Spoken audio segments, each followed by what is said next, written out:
Good morning, students. Dear students, today you have discussed about. Once again, I will repeat it. Okay. Now, ನಿಮಗೆ ಮತ್ತೆ how to identify short-term capital and long-term capital asset. Okay. Short-term capital asset and long-term capital asset.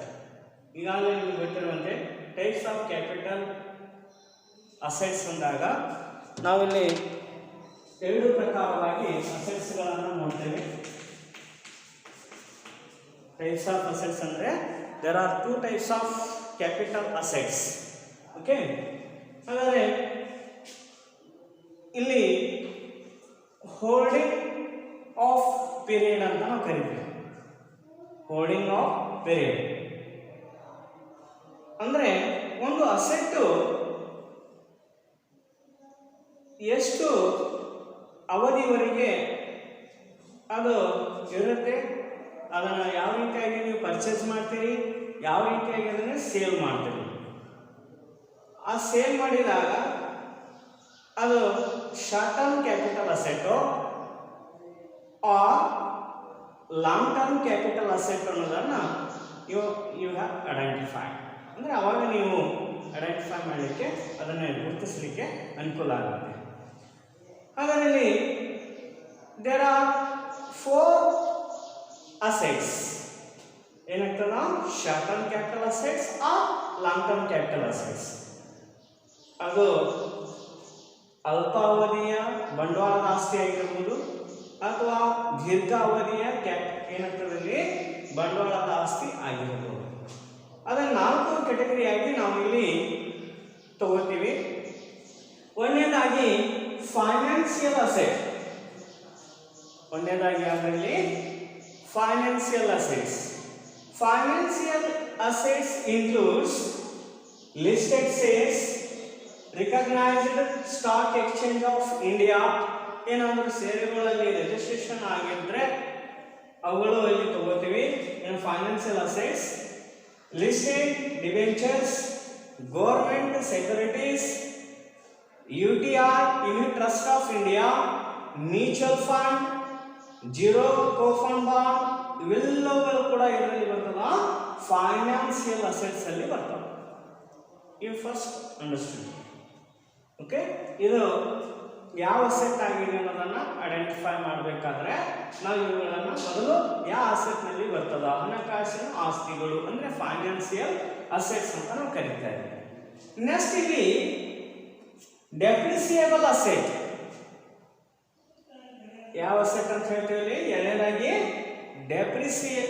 ಡೆಪ್ರಿಸಿಯೇಬಲ್ asset. ಇಲ್ಲಿ ಡೆಪ್ರಿಸಿಯೇಬಲ್ asset ಅಂದರೆ ನಿಮಗೆ ಗೊತ್ತಿರುವಂತೆ this asset is always short term capital asset. ಇದು ಏನಾಗಿರುತ್ತೆ, short term capital asset ಆಗಿ ನಮಗೆ ನಾವು ತಗೋತಾ ಇದ್ದೀವಿ. ಓಕೆ, ಏನಂತ ತಗೋತೀವಿ ಅದರಲ್ಲಿ ನಾವು ಶಾರ್ಟ್ ಟರ್ಮ್ ಕ್ಯಾಪಿಟಲ್ ಅಸೆಟ್ ಆಗಿ ಇದನ್ನ ತಗೋತಾ ಇದ್ದೀವಿ. Plant and machinery. Depreciable asset includes plant and machinery, motor car, computer, then furniture. These are all the asset includes depreciable asset. ಅಂದ್ರೆ ಡೆಪ್ರಿಸಿಯೇಬಲ್ ಅಸೆಟ್ ನಲ್ಲಿ ಇವೇನಾಗ್ತವೆ ನಮಗೆ ಬರ್ತಾ ಹೋಗ್ತವೆ. ಇದು ಎರಡನೇ ಒಂದು ಅಸೆಟ್ ಅನ್ನು ನಾವು ತಗೋತಾ ಇದೀವಿ. ಆಲ್ರೆಡಿ ನಿಮಗೆ ಹೇಳಿದೆ, this asset is always short term capital asset. ಇದು ಲಾಂಗ್ ಟರ್ಮ್ ಅಸೆಟ್ ಆಗಿರೋದಿಲ್ಲ, ಇದು ಏನಾಗಿರುತ್ತೆ ಶಾರ್ಟ್ ಟರ್ಮ್ ಕ್ಯಾಪಿಟಲ್ ಅಸೆಟ್ ಅಂತ ಹೇಳಿ ನಾವು ತಗೋತಾ ಇದ್ದೀವಿ. ಅದರ ನಂತರ unlisted shares or land and building. ಇದು ಕೂಡ ಇಲ್ಲಿ ಏನಾಗಿರುತ್ತೆ, ಅದರ್ ಏನಂತಾರೆ ಅನ್ಲಿಸ್ಟೆಡ್ ಶೇರ್ಸ್ ಆರ್ ಏನಂತ ಹೇಳಿ land and building. This is the third category of capital asset. ಇದು ಮೂರನೇ ಕ್ಯಾಟಗರಿಯಲ್ಲಿ ನಾವು ಏನು ಮಾಡ್ತೇವೆ, ಇದನ್ನ ತಗೋತೇವೆ. ಯಾವುದು? ಅನ್ಲಿಸ್ಟೆಡ್ ಡಿಬೆಂಚರ್ಸ್ ಆಗಿರ್ಬೋದು, unlisted ಶೇರ್ಸ್ಗಳಾಗಿರ್ಬೋದು, these are the all the includes ಏನಂತಂದ್ರೆ unlisted sales are in the land and building. ಇದನ್ನ ನಾವು ಏನು ಮಾಡ್ತೇವೆ ಥರ್ಡ್ ಕ್ಯಾಟಗರಿಯಲ್ಲಿ ತಗೋತೇವೆ. Next other categories. Okay, other category ಅಂದ್ರೆ ಅದರ್ ಅಸೆಟ್ಸ್ ಅಂತ ನಾವು ಕರೀತಾ ಇದ್ದೀವಿ. ಇಲ್ಲಿ ಮೂರನ್ನ ಹೊರತುಪಡಿಸಿ ಉಳಿದೆಲ್ಲ ಅಸೆಟ್ಗಳಿಗೆ ನಾವೇನಂತ ಕರಿತೀವಿ ಅಂತಂದ್ರೆ ಏನಂತ ಕರಿತೀವಿ ಅಂದ್ರೆ ಇಲ್ಲಿ ಅದರ್ ಅಸೆಟ್ಸ್ ಅಂತ ಕರಿತಾರೆ. ಈ ಮೂರರಲ್ಲಿ ಯಾವ ಅಸೆಟ್ ಕವರ್ ಆಗೋದಿಲ್ವೋ ಆ ಕವರ್ ಆಗದೇ ಇರ್ತಕ್ಕಂಥ ಅಸೆಟ್ಗಳಿಗೆ ನಾವೇನಂತ ಕರಿತೀವಿ ಅದರ್ ಅಸೆಟ್ಸ್ ಅಂತ ಕರಿತಾ ಇದೀವಿ. ಫಾರ್ ಎಕ್ಸಾಂಪಲ್ ರೆಸಿಡೆನ್ಷಿಯಲ್ ಹೌಸ್ ಅಂತ ಹೇಳ್ಬೋದು. This is one of the other assets. Then next ಇಲ್ಲಿ ಏನಾಗಿರುತ್ತೆ ಪರ್ಸನಲ್ ಅಕೌಂಟ್ಸ್ ಆರ್ ಏನಾಗಿರುತ್ತೆ ಅನ್ಲಿಸ್ಟೆಡ್ ಡಿಬೆಂಚರ್ಸ್ ಕೂಡ ಇಲ್ಲಿ ತಗೋತೀವಿ. Then intangible assets. Intangible assets includes other assets. ಅಂದ್ರೆ other assets ನಲ್ಲಿ ನಾವು ಏನು ಮಾಡ್ತಾ ಇದೀವಿ ತಗೋತಾ ಇದೀವಿ. ಅಂದ್ರೆ other assets ನಲ್ಲಿ ಏನಂತ intangible assets ಏನಾದರೂ ಪೇಟೆಂಟ್ ಅಂತ ಹೇಳ್ಬೋದು, ಆಮೇಲೆ ಬೇರೆ ಬೇರೆ ಫ್ರೈಟ್ ಅಂತ ಹೇಳ್ಬೋದು. These are the all the assets includes ಏನಂತ ಹೇಳ್ತೀವಿ ನಾವು ಇಲ್ಲಿ other assets. ಇದು there are 4 category of ಏನಂತಲ್ಲ ಅಸೆಟ್ಸ್. ಇಲ್ಲಿ ನಾವು 4 ಕ್ಯಾಟಗರಿ ಆಗಿ ಏನ್ ಮಾಡ್ತೀವಿ ತಗೋತೀವಿ. ಅದರಲ್ಲಿ JD ಪಾಸ್ ಅಂತ ಕರಿತಾ ಇದೀವಿ, ಜ್ಯುವೆಲರಿ ಅಂತ ಹೇಳ್ಬೋದು, ಡ್ರಾಯಿಂಗ್ಸ್ ಅಂತ ಹೇಳ್ಬೋದು, ಹೌದಾ. ಆಮೇಲೆ ಆರ್ಟ್ ಏನಾಗ್ತದ ಇಲ್ಲಿ ಆರ್ಟ್ಸ್ ಅಂತ ಹೇಳ್ಬೋದು, ಹೌದಾ. ಬೇರೆ ಬೇರೆ ಅಲ್ಲಿ 4 ವಿಧಗಳಾಗಿ ನಾವು ಇಲ್ಲಿ ತಗೋತೀವಿ. ಅವುಗಳನ್ನು ಕೂಡ ನಾವೇನಾಗುತ್ತೆ ಇಲ್ಲಿ ಏನಾಗ್ತದ ಹಲವಾರು ರೀತಿಯಲ್ಲಿ ನಾವು ಅಸೆಟ್ಸ್ಗಳನ್ನ ನಾವೇನ್ ಮಾಡ್ಬೋದು ಇಲ್ಲಿ ತಗೊಳ್ಳಕ್ಕೆ ಸಾಧ್ಯತೆ ಇದೆ. ಹಾಗಾದ್ರೆ how to identify the short term capital asset or long term capital asset ಅಂದ್ರೆ ಅದನ್ನ ನೀವು ಲಾಂಗ್ ಟರ್ಮ್ ಕ್ಯಾಪಿಟಲ್ ಅಸೆಟ್ ಅನ್ನೋದನ್ನಾಗ್ಲಿ ಅಥವಾ ಶಾರ್ಟ್ ಟರ್ಮ್ ಕ್ಯಾಪಿಟಲ್ ಅನ್ನೋದಲ್ಲಿ ಹೇಗೆ ನೀವು ಫೈಂಡ್ ಔಟ್ ಮಾಡ್ತೀರಾ, ಅದನ್ನ ಹೇಗೆ ಕಂಡು ಹಿಡಿತೀರಾ ಅನ್ನೋದನ್ನ ನಾವಿಲ್ಲಿ 1 by 1 ಸ್ಟಡಿ ಮಾಡ್ತಾ ಹೋಗೋಣ. ಫಸ್ಟ್ ಆಫ್ ಆಲ್ ನೋಡ್ರಿ, ಫೈನಾನ್ಷಿಯಲ್ ಅಸೆಟ್. ಓಕೆ, ನಾನು ಹೇಳಿದ್ದೀನಿ ಹೋರ್ಡಿಂಗ್ ಫಾರ್ ಅಥವಾ ಹೋರ್ಡಿಂಗ್ ಆಫ್ ಪೀರಿಯಡ್ ಅಂದ್ರೆ ಇಲ್ಲಿ ನಾವು ಅದು ಎಷ್ಟು ಅವಧಿವರೆಗೆ ನಮ್ಮ ಹತ್ರ ಇರುತ್ತೆ, ಅದು ಯಾವಾಗ ಮಾರಾಟ ಆಯಿತು ಅನ್ನೋದನ್ನ ನಾವೇನು ಮಾಡ್ಬೇಕು ಇಲ್ಲಿ ತಗೊಂತ ಹೋಗ್ತೀವಿ. ಹಾಗಾದ್ರೆ ಹೋಲ್ಡ್ ಫಾರ್ ಏನಂತದಲ್ಲಿ ಮೋರ್ ದೆನ್ 1 year. ನೋಡ್ರಿ ಇಲ್ಲಿ ಫಾರ್ ಎಕ್ಸಾಂಪಲ್ ಲಿಸ್ಟೆಡ್ ಸೇಲ್. ಈಗ ನಾನು ಯಾರಪ್ಪ ರಿಲಯನ್ಸ್ ಕಂಪನಿಯ ಒಂದು ಏನಾಗಿರುತ್ತೆ ಇಲ್ಲಿ ಒಂದು ಷೇರುಗಳನ್ನು ನಾನು ಕೊಂಡ್ಕೊಳ್ತೀನಿ.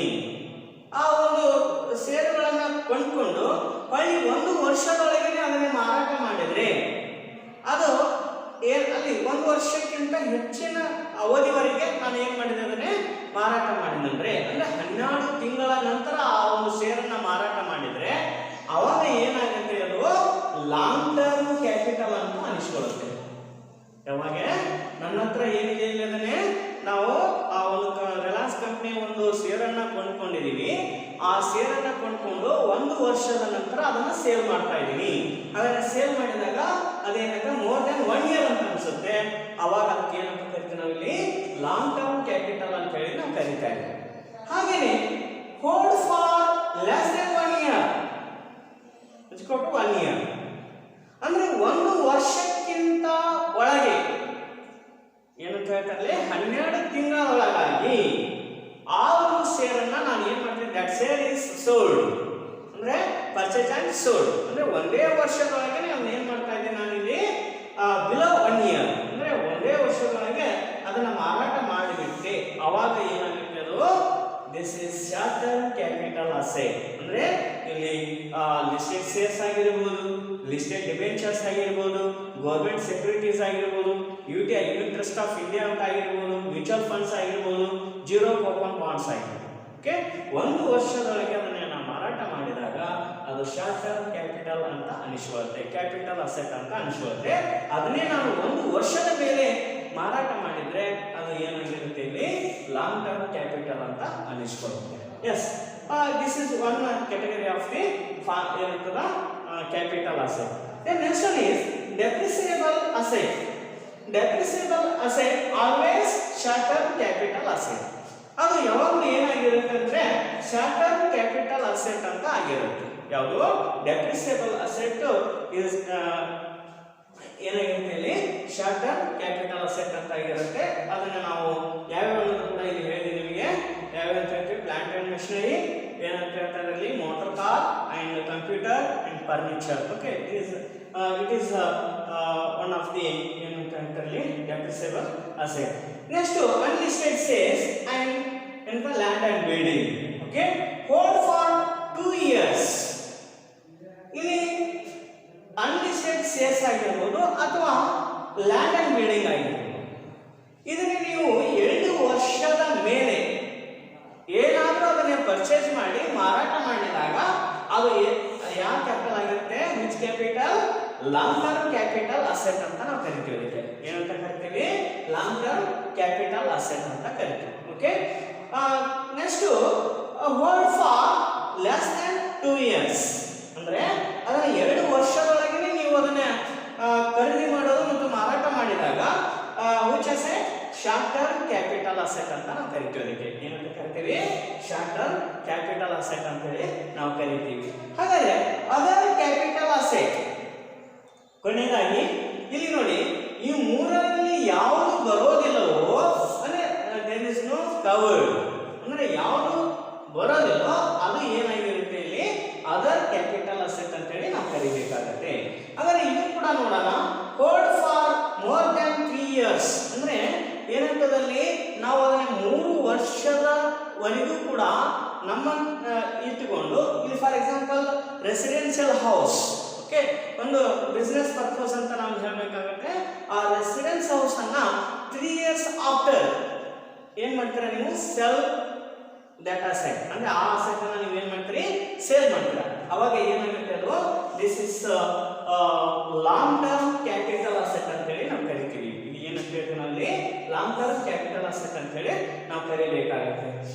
ನೆಕ್ಸ್ಟ್ ಇಲ್ಲಿ ನಾವು ಮತ್ತೆ ಇನ್ನೊಂದು ಏನಂತಂದ್ರೆ ಶಾರ್ಟ್ ಟರ್ಮ್ ಕ್ಯಾಪಿಟಲ್ ಅನಿಸ್ಕೋಬೇಕಂದ್ರೆ hold for less than 3 years 3 ವರ್ಷದೊಳಗೆ ದಟ್ ಅಸೆಟ್ ಸೆಲ್ ಅಂದ್ರೆ ಆ ಅಸೆಟ್ ಅನ್ನು ನೀವು ಮಾರಾಟ ಮಾಡಿದ್ರೆ ಅಲ್ಲಿ ಏನಾಗಿರುತ್ತೆ? ಅದು ಶಾರ್ಟ್ ಟರ್ಮ್ ಕ್ಯಾಪಿಟಲ್ ಅಂತ ಹೇಳಿ ನಾವು ಕರೀತಾ ಇದ್ದೀವಿ. ಇದಕ್ಕೆ ಶಾರ್ಟ್ ಟರ್ಮ್ ಕ್ಯಾಪಿಟಲ್ ಅಸೆಟ್ ಅಂತ ಹೇಳಿ ಕರೀತಾರೆ. ಇದಕ್ಕೆ ಇಲ್ಲಿ ಈ ರೀತಿಯಾಗಿ ಏನಾಗಿರುತ್ತೆ ನಮಗೆ how to identify the short term capital asset and long term capital asset ಅಂದ್ರೆ ಅದನ್ನು ಹೇಗೆ ನೀವು ಗುರುತಿಸ್ತೀರಿ? ಅದು ಅಲ್ಪಾವಧಿಯ ಬಂಡವಾಳದ ಅಸೆಟ್ ಅಥವಾ ದೀರ್ಘಾವಧಿಯ ಬಂಡವಾಳದ ಅಸೆಟ್ ಅನ್ನೋದನ್ನ ನೀವು ಯಾವ ರೀತಿಯಾಗಿ ಅದನ್ನ ಐಡೆಂಟಿಫೈ ಮಾಡ್ತೀರಿ ಅನ್ನೋದ್ರ ಬಗ್ಗೆ ನಾನು ಮತ್ತೆ ಒಂದು ಕ್ಲಾಸನ್ನು ತಗೊಂಡು ನಿಮಗೆ ಹೇಳಾಯಿತು.